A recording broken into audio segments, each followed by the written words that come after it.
Da quando è scoppiato, soprattutto durante l'estate, ci sono state le premesse per affrontare la seconda ondata di Covid, va riconosciuto che insomma, il popolo italiano, ma argomento che si può estendere a tutte le altre nazioni colpite, ha reagito in maniera importante, no, sul fronte dei dispositivi di protezione individuali. No? Abbiamo imparato tutti a usare le mascherine, a usare il gel, ad avere un certo distanziamento.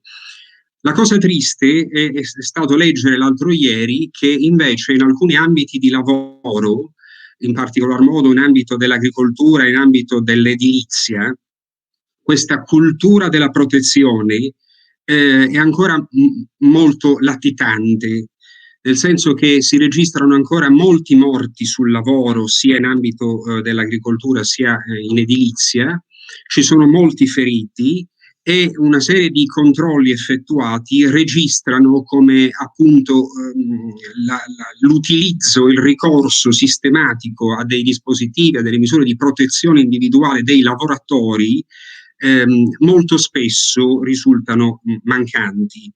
Evidentemente non è un problema che è in capo al comune e che il comune può affrontare, ma mi sembra il caso che una collettività, una comunità si soffermi a riflettere su questo punto, no? Protezione individuale e anche, se non soprattutto, quella di chi lavora tutti i giorni su un'impalcatura o su un trattore. Per quanto riguarda la questione della caserma Levante, anch'io devo dire la verità, sono rimasto dispiaciuto dal fatto della mancata costituzione, però come si dice prendo atto della versione che ha appena dato il sindaco. E di stamattina la notizia del Sole 24 Ore che fa giustizia di una precedente classifica di un altro quotidiano economico e riporta la città di Piacenza a livelli che ci sono più, come dire, connaturati, al 24° posto, mi pare di aver letto. Va detto anche che analizzando un indicatore specifico che è quello proprio della sicurezza, la città risulta invece precipitata al 42° posto e quindi c'è da fare una riflessione anche in ragione di quello che sta accadendo nei confronti dei carabinieri della caserma Levante, gli stessi per i quali la presidente di un'associazione di quartiere ritenne a fine luglio di esprimere anche elogi e ringraziamenti per il lavoro svolto. Quindi anche qui ci sarebbe da fare una riflessione, come dire, cumulativa, pubblica e collettiva.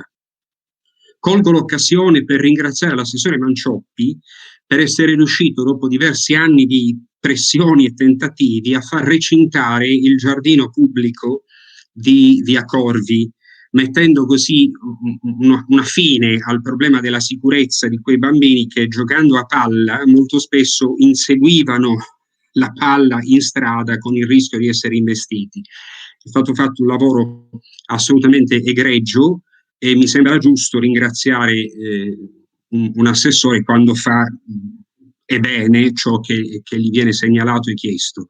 Naturalmente con l'assessore Mancioppi restano in ballo ancora due questioni. Una è quella ormai topica dell'autovelox della Verza, che deve trovare necessariamente una collocazione. Sono passati 3 anni e mezzo, cioè questo ping pong con l'ANAS è ormai diventato quasi insostenibile, oltre che inaccettabile, e la questione relativa a una serie di soglie di rallentamento della velocità, soprattutto in alcune strade di talune frazioni, usate spesso dai cittadini come rampe di lancio per tirare le loro automobili o i loro motoveicoli. Grazie Presidente.